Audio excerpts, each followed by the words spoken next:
क्या आपको भी हेयर स्टाइल बनाना बिल्कुल भी नहीं आता?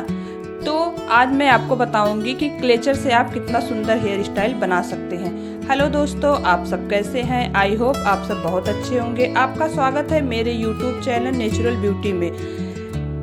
चलिए फिर हेयर स्टाइल बनाना शुरू करते हैं। सबसे पहले आपको अपने बालों को अच्छे से सुलझा लेना है। उसके बाद बालों को दो भाग में बांट देना है। ऊपर वाले बाल को आपको अच्छे से कॉम्ब करके एक ऊपर पोनीटेल बना लेना है।